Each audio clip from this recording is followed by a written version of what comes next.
அஸ்ஸலாமு அலைக்கும். அருமையானவர்களே, உங்கள் எல்லாரையும் இந்த உரையாடலுக்கு வரவேற்கிறதுல ரொம்ப மகிழ்ச்சி.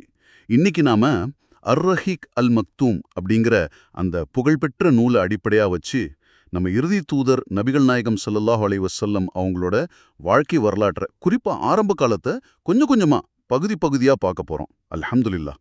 இதுல முக்கியமா அவங்களோட வம்சாவளி எவ்வளோ உன்னதமானது, அப்புறம் அவங்களுடைய ஆரம்பகால வாழ்க்கை, வஹி வரதுக்கு முன்னாடி நடந்த முக்கியமான நிகழ்வுகள், இதெல்லாம் பத்தி கொஞ்சம் தெளிவா புரிஞ்சுக்க முயற்சி பண்ணலாம்.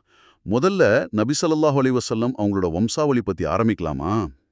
அந்த காலத்துல ஏன் வம்சாவளிக்கு அவ்வளோ முக்கியத்துவம் கொடுத்தாங்க? சுபஹானல்லா, ரொம்ப நல்ல கேள்வி. அந்த காலத்து அரபு சமுதாயத்துல வம்சம், கோத்திரங்கிறது ரொம்ப ரொம்ப முக்கியம்.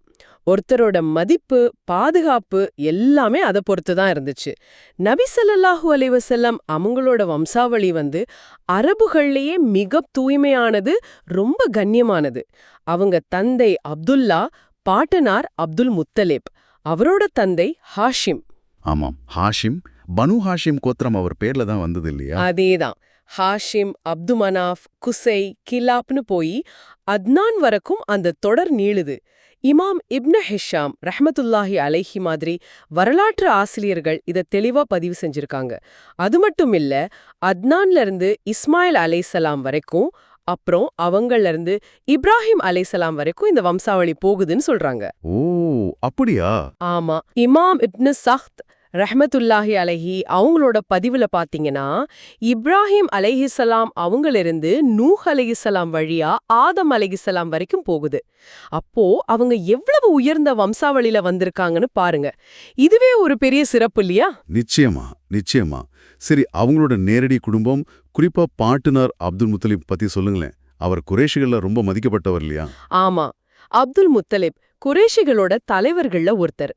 ரொம்ப மரியாதைக்குரியவர். அவரோட ஒரு பெரிய சாதனை, மக்கால மறைஞ்சு போயிருந்த ஜம்சம் கிணற மறுபடியும் கண்டுபிடிச்சது. அல்லாஹ் அக்பர். ஜம்சம் கிணறு அது எப்படி மறைஞ்சு போயிருந்தது? அதுக்கு முன்னாடி நடந்த சில போர்கள், சம்பவங்களால அவ தூர்ந்து போய் இடம் தெரியாம போயிடுச்சு. அப்துல் முத்தலிப் அவங்களுக்கு இறைவன் கனவு மூலமா வழிகாட்டி அந்த இடத்தை தோண்டி மறுபடியும் அதை வெளிக்கொண்டு வந்தாங்க. இது ஹாஜிகளுக்கு ரொம்ப உதவியா இருந்தது. அவரோட மதிப்பு இதனால இன்னும் அதிகமாச்சு. ஓஹோ.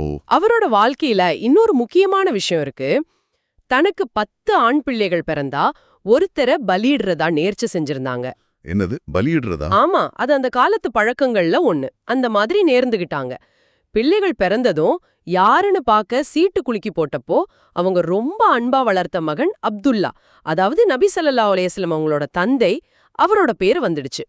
அப்போ குறைஷி பெரியவங்க எல்லாம் தடுத்து இதுக்கு பரிகாரமா 100 ஒட்டகங்களை பலியிடலான்னு சொன்னாங்க.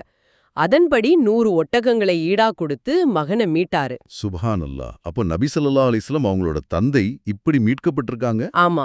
அப்துல் முத்தலிபுக்கு ஹாரிஸ், அபு தாலிப், அப்துல்லா, ஹம்சா ரதியல்லாஹு அன்ஹு, அப்பாஸ் ரதியல்லாஹு அன்ஹு மாதிரி நிறைய மகன்கள், மகள்கள் இருந்தாங்க.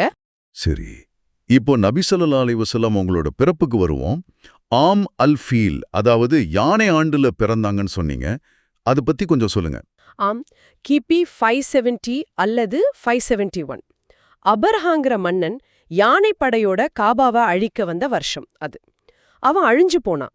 அந்த வருஷம்தான் நபி ஸல்லல்லாஹு அலைஹி வஸல்லம் அவங்க மக்காவில பனு ஹாஷிம் கோத்திரத்துல பிறந்தாங்க. அவங்க பாட்டனர் அப்துல் முத்தலிப் தான் முஹம்மது ஸல்லல்லாஹு அலைஹி வஸல்லம் புகழப்பட்டவர்னு அர்த்தம் அப்படிங்கிற பேரை வச்சாங்க. அந்த பேர் அப்போ அரபுகள்ல அவ்ளோ பழக்கத்துல இல்ல. ஓ, அப்படியா? ஆமா, இது சஹி புகாரிலையும் வருது. அப்புறம் அந்த காலத்து வழக்கப்படி நல்ல ஆரோக்கியமான சூழல்ல வளரணுங்கிறதுக்காக பனு சாத் கோத்திரத்தை சேர்ந்த ஹலீமா பின்த் அபி துஐப் ரதியல்லாஹு அன்ஹா அப்படிங்கிற செவிலி தாய்கிட்ட ஒப்படைச்சாங்க. ஹலீமா ரலியல்லாஹு அன்ஹா அவங்க கிட்ட வளர்ந்தப்போதான் அந்த ஷக் அல் சத்ர் சம்பவம் நடந்ததா? நெஞ்சம் பிளக்கப்பட்ட நிகழ்வு. ஆமா, சுப்ஹானல்லா, அது ஒரு ஆச்சரியமான நிகழ்வு. சஹீ முஸ்லிம்ல அனஸ் ரதியல்லாஹு அன்ஹு அறிவிக்கிறாங்க, நபி ஸல்லல்லாஹு அலைஹி வஸல்லம் சின்ன பிள்ளையா மத்த சிறுவர்களோட விளையாடிட்டு இருந்தப்போ ஜிப்ரீல் அலைஹிஸ்ஸலாம் அவங்களும் இன்னும் சில வானவர்களும் மனித உருவத்துல வராங்க. வந்து முஹம்மது ஸல்லல்லாஹு அலைஹி வஸல்லம் அவங்கள பிடிச்சு படுக்க வச்சு அவங்க நெஞ்ச பழந்து இதயத்தை வெளியே எடுக்கிறாங்க. என்னது, நேரடியாவா? ஆமா, எடுத்து ஒரு தங்கத் தட்டுல வச்சு ஜம்சம் தண்ணியால கழுவி அதுல இருந்த ஷைத்தானோட பங்குன்னு சொல்லப்படுற ஒரு கருப்பு பகுதியை நீக்கிட்டு மறுபடியும் இதயத்தை உள்ள வச்சு பொருத்திடுறாங்க. நம்பவே முடியல. ஆமா, இத பார்த்த மத்த பிள்ளைங்க பயந்து ஓடி போய் ஹலீமா ரதியல்லாஹு அன்ஹா கிட்ட சொல்றாங்க. இந்த நிகழ்வுக்கு பிறகு ஹலீமா ரதியல்லாஹு அன்ஹா கொஞ்சம் பயந்து போய் குழந்தைய அவங்க அம்மா ஆமினா கிட்ட கொண்டு வந்து விட்டுட்டாங்க. இது அவங்களோட ஆன்மீக தூய்மைப்படுத்தலோட ஆரம்பம்னு சொல்லலாம். அப்போ தாய்கிட்ட திரும்ப வந்துட்டாங்க. ஆனா அங்கேயும் அவங்களுக்கு நிலைக்கல இல்லையா? சின்ன வயசுலயே நிறைய இழப்புகளை சந்திச்சாங்க. ஆமா, அது ரொம்ப கஷ்டமான காலம் அவங்களுக்கு. சுமார் 6 வயசு வரைக்கும் தாயார் ஆமினா அவங்களோட அரவணைப்புல இருந்தாங்க. ஆமினா அவங்க மதீனாவுக்கு உறவினர்களை பார்க்கவும் கணவர் அப்துல்லாவோட கப்ரை பார்க்கவும் போனாங்க.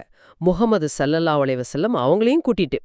திரும்பி வர்ற வழியில அப்வான் ஒரு இடத்துல தாயார் ஆமினா நோய்வாய்ப்பட்டு இறந்து போயிட்டாங்க. இன்னா லில்லாஹி வ இன்னா இலைஹி ராஜிஊன். ஐயோ பாவம், 6 வயசுல தாயை இழந்துட்டாங்களா? ஆமா, அதுக்கப்புறம் பார்ட்னர் அப்துல் முத்தலிப் அவங்க பொறுப்புல எடுத்துக்கிட்டாங்க. ரொம்ப பாசமா வளர்த்தாங்க.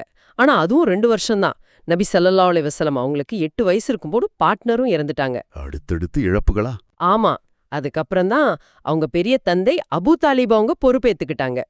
அவர்தான் கடைசி வரைக்கும் நபி ஸல்லல்லாஹு அலைஹி வஸல்லம் அவங்களுக்கு ஒரு தந்தை போல பாதுகாவலரா ரொம்ப ஆதரவா இருந்தாங்க. இந்த இழப்புகள் எல்லாம் சின்ன வயசுலயே அவங்கள ரொம்ப பக்குவப்படுத்திடுச்சு. இவ்வளவு சோதனைகள் நடுவுலயும் பிற்காலத்துல அவங்க செய்ய போற அந்த பெரிய பணிக்கான அடையாளங்கள் அப்பவே தெரிய ஆரம்பிச்சுதா? நிச்சயமா அவங்களோட குணங்கள்லயும் நடந்த சில சம்பவங்கள்லயும் அது தெரிஞ்சது. உதாரணமா, ஒரு 12 வயசு இருக்கும்போது பெரிய தந்தை அபூ தாலிப் ஒரு வியாபார குழுவோட ஷாம் தேசத்துக்கு, அதாவது சிரியாவுக்கு போனாங்க. வியாபாரத்துக்கா? ஆமா, சின்ன பையன் முஹம்மது ஸல்லல்லாஹு அலைஹி வஸல்லம் அவங்களும் ஆசையா கூட போனாங்க. வழியில புஸ்ராங்கிற இடத்துல தங்குனப்போ அங்க பஹீரான ஒரு பாதிரியா இருந்தாரு. பாதிரியாரா? ஆமா, ஒரு கிறிஸ்துவ துறவி. அவர் வேடங்கள் எல்லாம் படிச்சவர். அவர் அந்த வியாபார கூட்டத்தை பார்த்தப்போ சின்ன பையன் முஹம்மது ஸல்லல்லாஹு அலைஹி வஸல்லம் கிட்ட சில அசாதாரணமான அடையாளங்களை கவனிச்சாரு.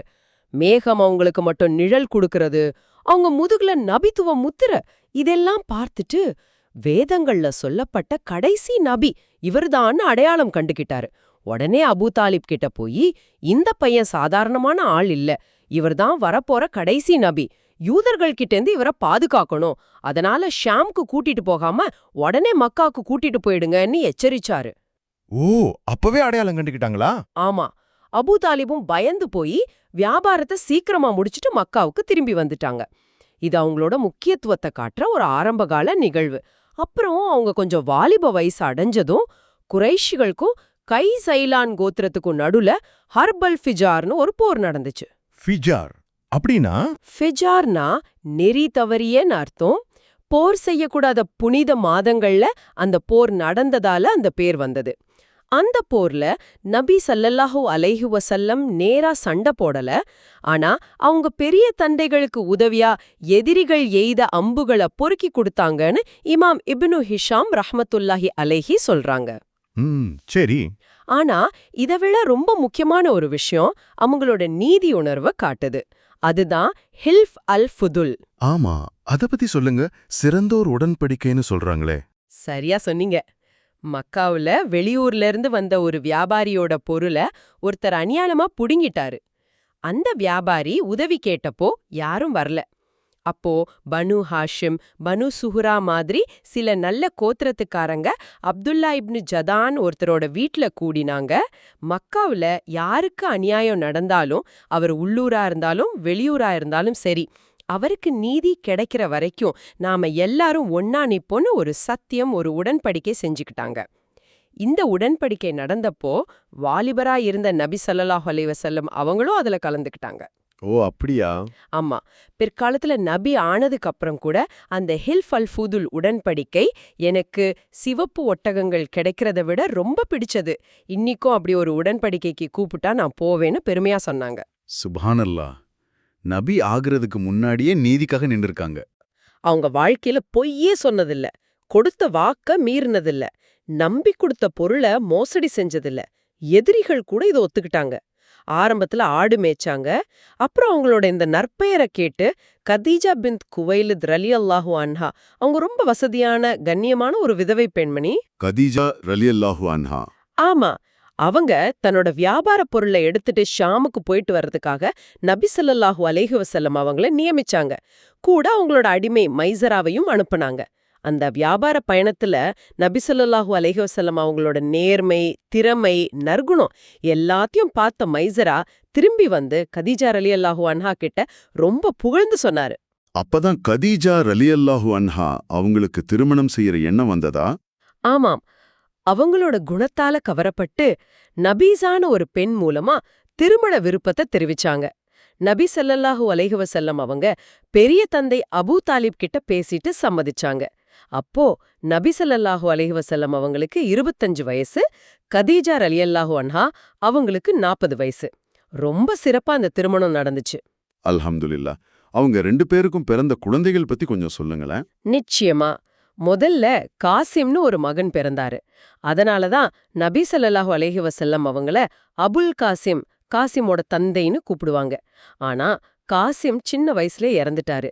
அப்புறம் 4 மகள்கள், ஜைனப், ருகையா, உம்மு குல்தும், ஃபாத்திமா ரலியல்லாஹு அன்ஹுன்னா. கடைசியா அப்துல்லான்னு இன்னொரு மகன், அவரும் சின்ன வயசுல இறந்துட்டாரு. அவருக்கு தையப், தாஹிர்னு பேருண்டு. அப்ப ஆண் பிள்ளைகள் 2 பேருமே சிறுவயதுல. ஆமாம், இறந்துட்டாங்க. பிற்காலத்துல மாரியா அல் கிப்தியா ரலியல்லாஹு அன்ஹா மூலமா இப்ராஹிம்னு ஒரு மகன் பிறந்து அவரும் குழந்தையில இறந்துட்டாரு. ஃபாத்திமா ரலியல்லாஹு அன்ஹா மட்டும்தான் நபி ஸல்லல்லாஹு அலைஹி வஸல்லம் அவங்களுக்கு பிறகும் கொஞ்ச காலம் வாழ்ந்தாங்க. சரி. இப்போ அவங்களோட 35வது வயசுல நடந்த அந்த கவா புனரமைப்பு சம்பவத்துக்கு வருவோம். ஹஜ்ருல் அஸ்வத் கல்ல வைக்கிறதுல பெரிய பிரச்சனை வந்ததே, அது எப்படி தீர்த்து வச்சாங்க? ஆமாம், அது அவங்களோட மதிநுட்பத்துக்கு ஒரு பெரிய சாட்சி. கவ்வா கட்டிடம் கொஞ்சம் பழுதாகி வெள்ளத்தால சேதமாயிடுச்சு. அதனால குறைஷிகள் எல்லாரும் சேர்ந்து அத புதுசா கட்ட முடிவு பண்ணாங்க. நல்ல ஹலாலான வருமானத்தை வச்சுதான் கட்டணும்னு முடிவு பண்ணாங்க. கட்டிடமெல்லாம் கட்டி முடிச்சு அந்த புனிதமான ஹஜ்ருல் அஸ்வத் கல்ல அதோட இடத்துல வைக்கிற நேரம் வந்தது. அந்த கருப்பு கல் ரொம்ப புனிதமானது இல்லையா? அப்போ ஒரு வயசான பெரியவர் சொன்னாரு, நாளைக்கு காலையில இந்த மஸ்ஜிதுல் ஹராம் வாசல் வழியா யார் முதல்ல வர்றாங்களோ அவங்க சொல்ற தீர்ப்பை ஏத்துக்கலான்னு. எல்லாரும் சரி சொன்னாங்க. அல்ஹம்துலில்லாஹ், அடுத்த நாள் காலையில அந்த வாசல் வழியா முதல்ல வந்தது யாரு? நம்ம அல் அமீன் முஹம்மத் ஸல்லல்லாஹு அலைஹி வஸல்லம் அவங்கதான். சுப்ஹானல்லாஹ். கூப்பிட்டு அந்த போர்வையோட ஒவ்வொரு முனையும் பிடிச்சு ஒன்னா தூக்க சொன்னாங்க. ஆஹா, அருமையான யோசனை. ஆமா, கல்ல வைக்க வேண்டிய உயரம் வந்ததும் நபி ஸல்லல்லாஹு அலைஹி வஸல்லம் அவங்களே அந்த கல்லை எடுத்து அதோட இடத்துல வச்சுட்டாங்க. எல்லாரும் சந்தோஷம். பெரிய சண்டை நின்னு போச்சு. இது நபி ஆகிறதுக்கு முன்னாடியே அவங்க கிட்ட இருந்த அந்த பிரச்சனையை தீர்க்கிற திறமையையும் எல்லாரையும் ஒன்னு சேர்க்கிற பண்பையும் காட்டுது. அல்ஹம்துலில்லாஹ், ரொம்ப சிறப்பா இருந்துச்சு. இன்னைக்கு நாம நபி ஸல்லல்லாஹு அலைஹி வஸல்லம் அவங்களோட வம்சாவளி, பிறப்பு, குழந்தை பருவம், அந்த ஷக்கு ஸத்ர் இழப்புகள், ஹில்ஃபுல் ஃபுதுல், அல் அமீன் பட்டம், கதீஜா ரலியல்லாஹு அன்ஹா திருமணம், காபா புனரமைப்புன்னு வஹி வரத்துக்கு முந்தைய முக்கியமான கட்டங்களை அர் ரஹீக் அல் மக்தூம் அடிப்படையில நல்லா தெரிஞ்சுக்கிட்டோம். ஆமா, இதுல இருந்து நாம ஒரு விஷயம் புரிஞ்சுக்கணும். அதாவது நபி பட்டம் வரத்துக்கு முன்னாடியே அவங்க கிட்ட இயல்பாவே இருந்த அந்த நேர்மை, நம்பிக்கை, நீதி உணர்வு, ஞானம், தலைமை பண்பு இதெல்லாம் இறைவன் அவங்கள அந்த பெரிய பொறுப்புக்கு எப்படி தயார்படுத்தினான்ங்கிறத காட்டுது இல்லையா? இந்த அடித்தளம் எவ்வளவு வலிமையா இருந்திருக்கு பாருங்க. அதனாலதான் இந்த மாபெரும் இஸ்லாமிய செய்தியை சுமக்க அவங்களால முடிஞ்சது. இதை நாம கொஞ்சம் யோசிச்சு பார்க்கணும். ரொம்ப ஆழமான கருத்து. இன்ஷா அல்லாஹ், அடுத்த பகுதியில அவங்களுக்கு நபித்துவம் கிடைச்சது, அதுக்கப்புறம் மக்காவுல அவங்க சந்திச்ச சவால்கள் பத்தி நாம விரிவாக பேசலாம். இந்த கலந்துரையாடல் உங்களுக்கு பிடிச்சிருக்கும், பயனுள்ளதா இருந்திருக்கும்னு நம்புறோம். மறக்காம லைக் பண்ணுங்க, உங்க நண்பர்களுக்கும் உறவினர்களுக்கும் ஷேர் பண்ணுங்க. தொடர்ந்து இது மாதிரி உரையாடல்களை கேட்க நம்ம சேனலுக்கு சப்ஸ்கிரைப் பண்ணுங்க. அஸ்ஸலாமு அலைக்கும் வரஹ்மத்துல்லாஹி வபரகாத்துஹு.